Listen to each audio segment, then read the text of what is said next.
In 1960, Brazil spent $41 billion in today's money to build a brand new capital city in the middle of nowhere, and it nearly bankrupted the entire country. Pakistan chose Islamabad over Karachi and triggered a civil war that split the nation in half. Nigeria moved their capital to Abuja and accidentally created one of the world's most dangerous mega-slums. These aren't just stories about urban planning gone wrong. These are stories about how choosing the wrong capital city can literally destroy everything a country has worked to build. The decision of where to put your seat of power seems simple enough. But get it wrong, and you don't just lose money. You lose territory, you lose people, and sometimes you lose your entire country. Picture this. It's 1956, and Brazil's president Juscelino Kubitschek makes a promise that will haunt his country for decades. He's going to build the most modern capital city in the world from scratch, right in the middle of Brazil's empty interior. Not expand an existing city. Not renovate Rio de Janeiro. Build an entirely new metropolis for 500,000 people in the Brazilian highlands, 600 miles from the coast. The project was supposed to take 20 years. Kubitschek demanded it be finished in 4. Construction crews worked 24 hours a day, 7 days a week. They airlifted entire cement factories into the wilderness. The government hired 200,000 workers and flew in architects from around the globe. By 1960, Brasilia was complete, a gleaming modernist city that looked like something from a science fiction movie. It had cost $41 billion in today's money. That was 3% of Brazil's entire GDP. But here's what nobody calculated. Nobody actually wanted to live there. Brasilia was designed by architects, not by people who understood how humans actually live. The city had no street corners where people could gather. No mixed-use neighborhoods where you could walk to a cafe or grocery store. Everything was separated into rigid zones. Government here, residential there, commercial way over there. Government workers were forced to relocate from Rio, but most refused to bring their families.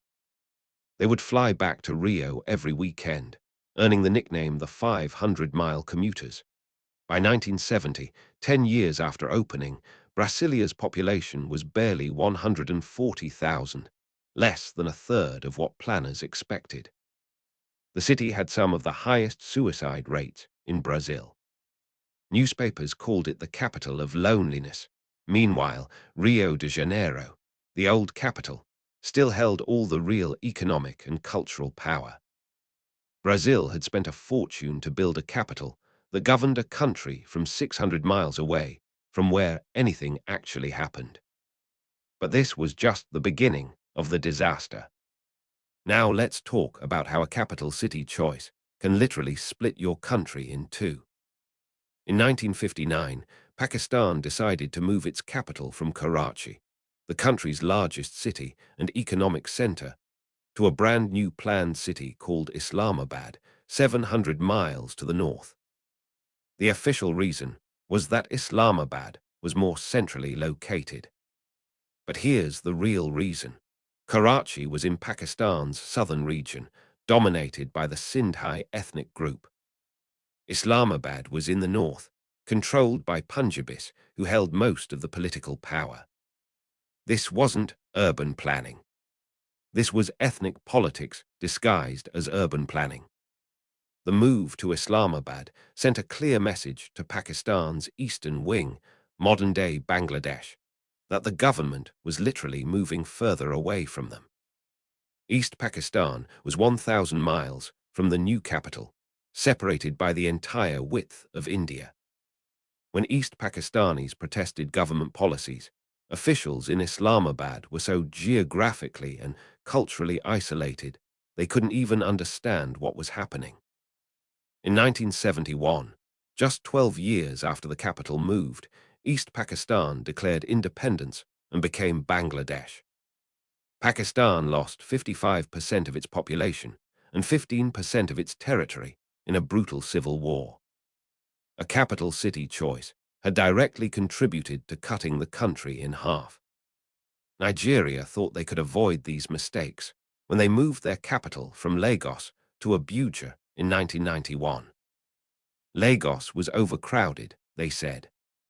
Abuja would be a fresh start in Nigeria's geographic center. They were half right. Abuja did reduce pressure on Lagos, but only by creating an entirely new crisis. The government moved to Abuja, but the economy stayed in Lagos. Suddenly, Nigeria had two massive cities instead of one manageable one. Millions of job seekers flooded into Abuja expecting opportunities that didn't exist. The planned city of Abuja could only house about 3 million people, but 6 million showed up.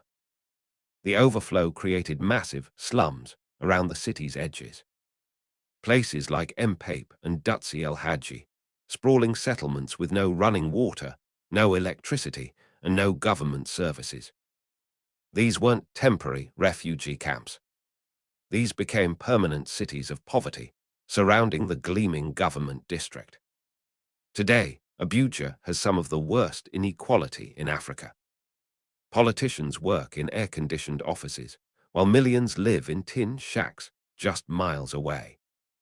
The capital move didn't solve Nigeria's urban problems, it doubled them. But why do countries keep making these same mistakes? Here's what these disasters teach us. A capital city isn't just where you put government buildings. It's a statement about who holds power, where money flows, and what kind of country you want to be. When Brazil built Brasilia, they were trying to force their country's development inward, away from the coast. It didn't work because you can't relocate an entire economy with urban planning. When Pakistan moved to Islamabad, they were trying to shift power toward their dominant ethnic group. It backfired because it alienated everyone else. When Nigeria moved to Abuja, they were trying to escape Lagos's problems. Instead, they created new problems while keeping all the old ones. The pattern is always the same. Politicians think they can engineer social change through city planning. But cities aren't machines you can design and control. They're living organisms that grow according to where people actually want to live, work, and build their lives. The most successful capitals in the world, London, Tokyo, Paris, weren't planned by governments. They became capitals because that's where the power already was. So here's my question for you. If you could move your country's capital city anywhere, where would you put it and why? Drop your thoughts in the comments. I genuinely want to know what you think. And if this kind of story about the hidden forces that shape our world interests you, hit that subscribe button for Explained Daily. We've got more mind-blowing country facts coming your way every week.